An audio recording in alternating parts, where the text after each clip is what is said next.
Magic: The Gathering Arena is an online card game where players summon monsters and cast spells to control the battlefield and reduce their opponent's life total to 0. Sometimes called wizard poker, it features a balance of player skill and the luck of the draw. A good way to start analyzing the game is with barbarous Bostan's 6 needs. According to Bostan, needs represent states of disequilibrium, or lack of something, in an organism and orientate the organism towards certain goals that will reduce the needs. Bostan's 6 needs are the result of his further organization and simplification of the more extensive system of needs developed by Henry Murray in 1938, and are meant to be applied specifically to the analysis of video games. Materialism. Magic: The Gathering Arena, hereafter referred to as MtGA, features a huge collection of cards, very few of which are initially available to the player. As with most games of this kind, the player must build their collection through in-game rewards or the very much faster process of buying virtual card packs.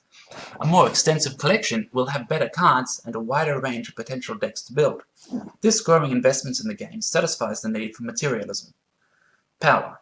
As a competitive game, MtGA is designed to give players a sense of power. The game is not abstracted like chess or checkers, and this allows the player to slip into a power fantasy where they are controlling not lifeless pieces on a board, but rather commanding armies, summoning dragons, and casting mighty spells. In the gameplay sense too, certain deck styles focus on gaining absolute control over the game until actually beating your opponent becomes trivially easy. Information. MtGA, despite its variance, has great depth to its strategy. Part of what keeps players coming back is the sense that if they just learn more and become better players, they can increase their win rate. Achievement.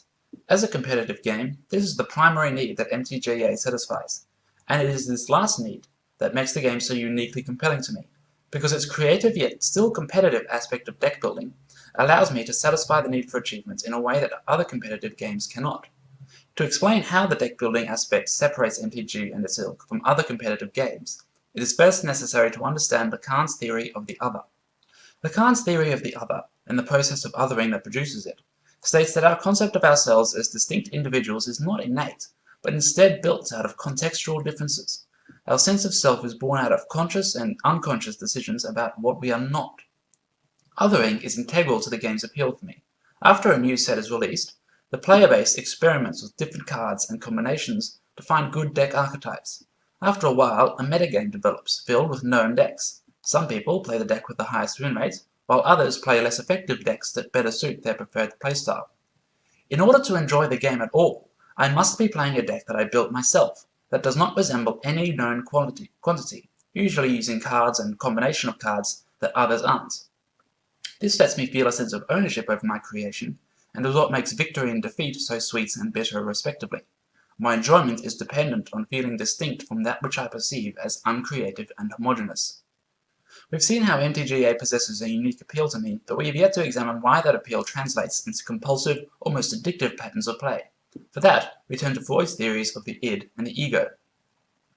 According to Freud, the id is the unconscious mind, where all desires and instincts come from. The ego contains the conscious aspects of the mind that attempt to translate these desires into reality. The game facilitates my hunger for prestige. I create my own deck, specifically avoiding already known deck archetypes, and try to win with my own unique creation. Within the abstraction of the game, qualities such as creativity and insight seem as if they can be directly measured through consecutive victories. Each victory validates my perception of myself as unique, creative, and intelligent. The validation of my most closely held idealized self feels amazing, and drives me to compete again and again. Each defeat tears away at that perception, driving me into more games to try to restore it with another victory. Thus, each victory and defeat becomes an extremely cathartic moment.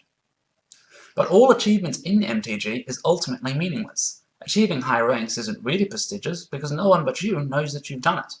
The achievement and prestige are therefore illusory wish fulfillment. While playing, you can feel like a champion rising through the ranks, receiving recognition for your victories.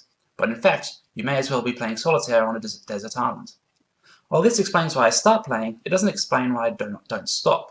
Lacan's theory of desire, however, does predict that my desire will never be fully sated, no matter how many matches I play.